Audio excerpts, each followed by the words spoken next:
Assalamualaikum warahmatullahi wabarakatuh. Today I will explain about the topic of the balance of payment. So,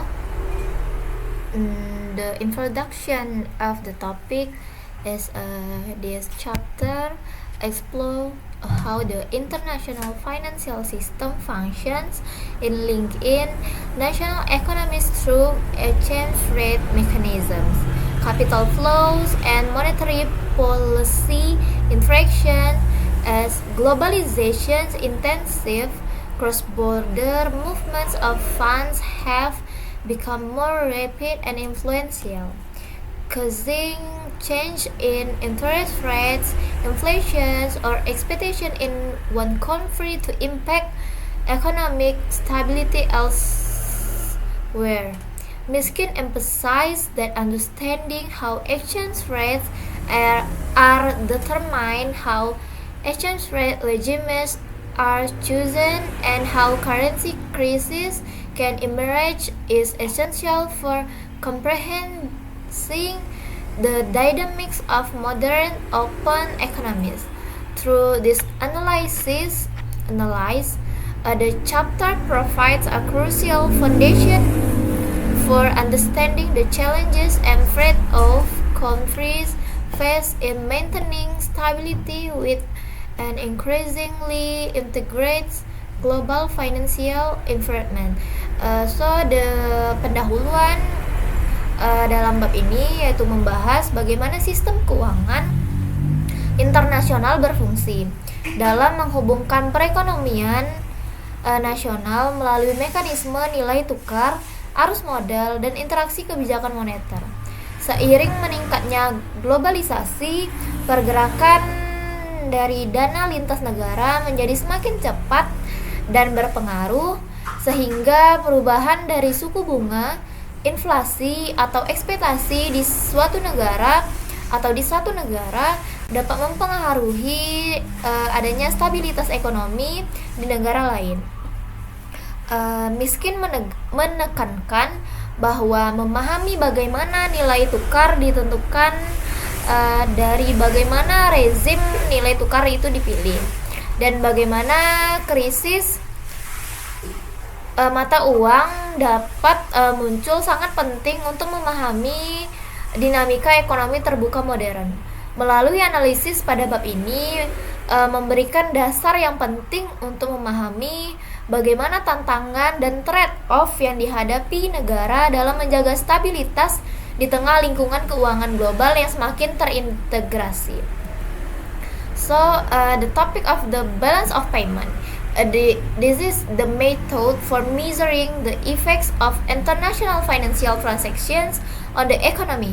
The balance of payment is a booking system for recording all receipts and payment that have a direct bearing on the movement of funds between nations.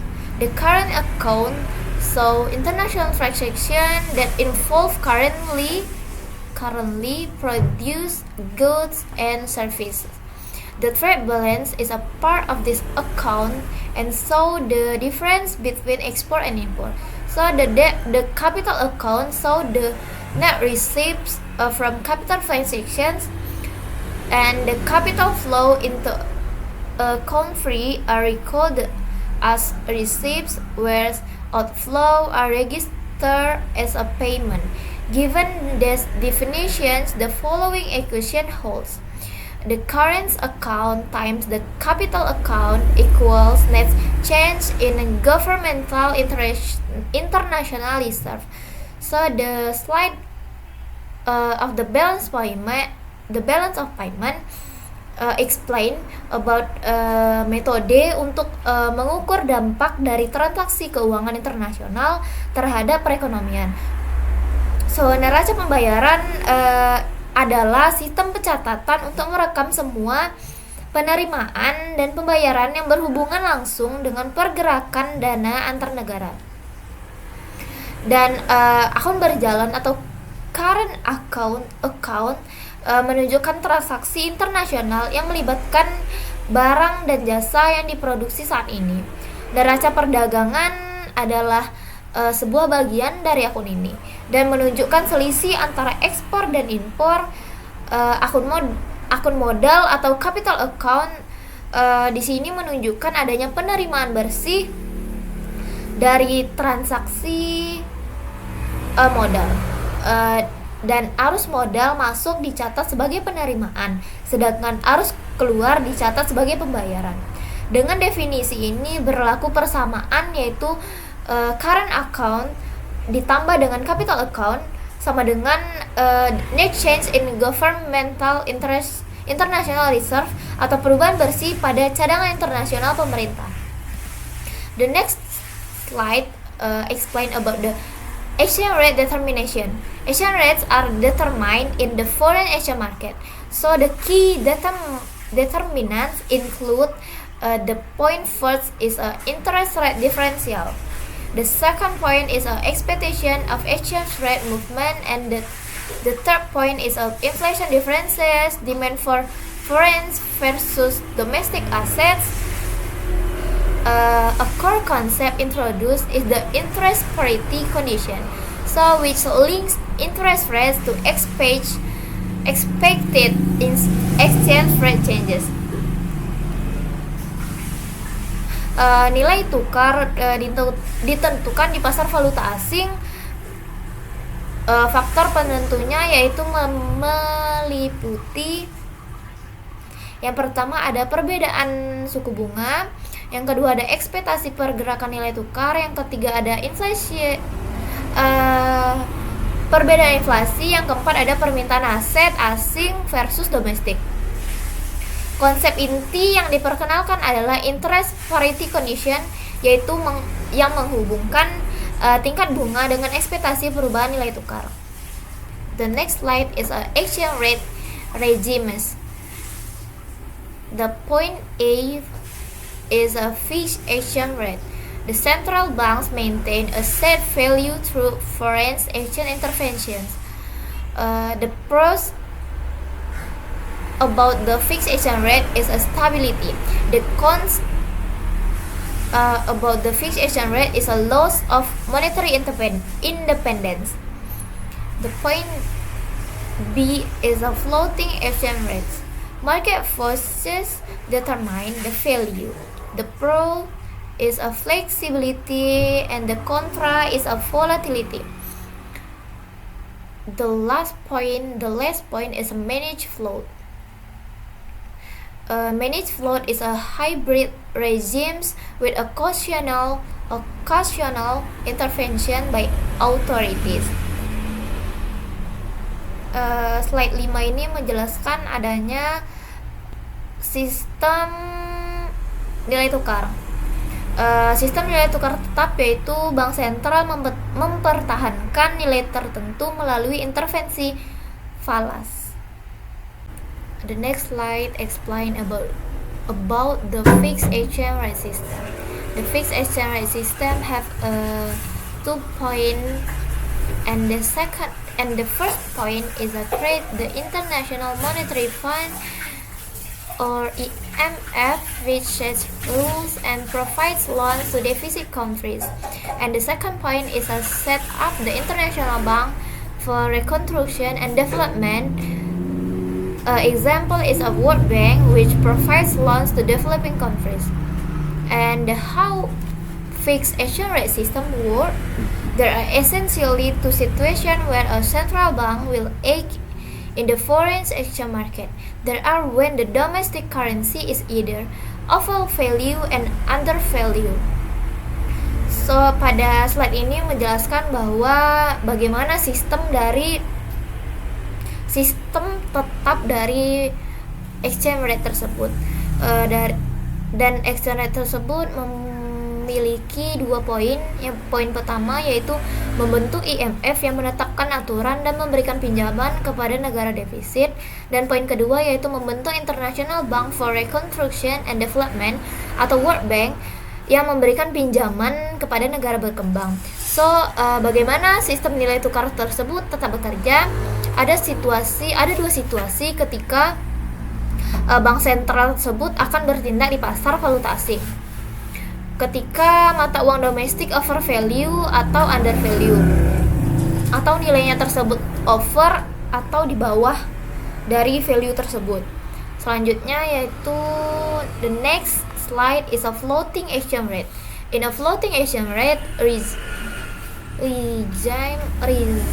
the values of currency are allowed to fluctuate against one another. When countries attempt to influence exchange rates via buying and selling currencies, the regime is referred to as a managed float regime or a delta float. So, dalam sistem nilai tukar mengambang, nilai mata uang dibiarkan berfluktuasi satu sama lain. Ketika negara mencoba untuk mempengaruhi nilai tukar dengan membeli atau menjual mata uang, rezim ini disebut managed float atau dirty float atau rezim mengambang. The next is a managed float. Central banks are reluctant to give up their ability to intervene in foreign exchange market. Limiting change in exchange rates makes it easier for firms and individuals to plan, purchase or sell in the international marketplace.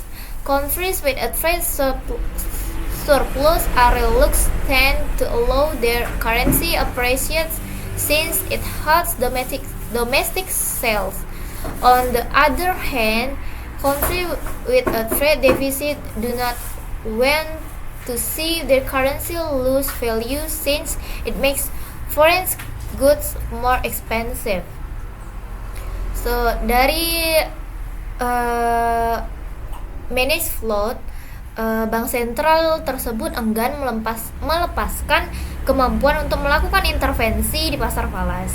Membatasi perubahan nilai tukar membuat perusahaan dan individu lebih mudah merencanakan pembelian atau penjualan internasional. Negara dengan surplus perdagangan enggan membiarkan mata uangnya terapresiasi karena merugikan penjualan domestik. Sebaliknya, negara dengan defisit perdagangan tidak ingin nilai mata uangnya turun karena membuat barang impor di negara tersebut menjadi lebih mahal. Next slide is currency crisis. Crisis occur when fixed exchange rates can no longer be defined. The common trigger is a misaligned exchange rates, falling foreign reserves, speculative attacks, and a weak economic fundamental. The Asian crisis illustrates how fragile fixed exchange regimes can be under speculative pressure. The krisis keuangan terjadi ketika rezim nilai tukar tetap tidak lagi dapat dipertahankan. Pemicunya yaitu yang pertama adalah nilai tukar tidak sesuai fundamental. Yang kedua yaitu cadangan devisa menurun. Yang ketiga ada serangan spekulatif, dan yang keempat ada fundamental ekonomi yang lemah. Contohnya yaitu krisis Asia pada tahun 1997 yang menunjukkan betapa rentannya rezim nilai tukar tetap terhadap tekanan spekulatif. The next slide explain about the effects of exchange rates on the economy. Economics. Exchange rate movement influence first is export and import competitiveness. Domestic inflation, capital controls on either inflow and outflow are difficult to justify given the negative aspect of either set of controls.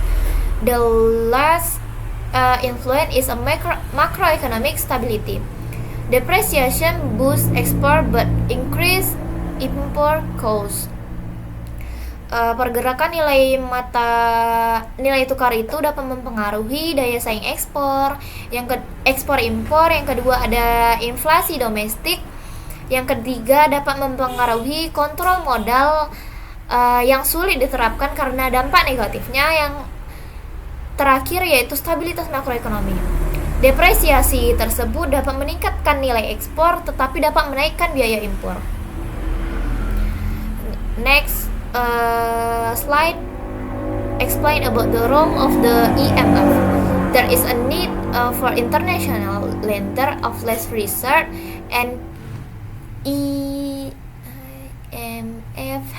EMF has played this role.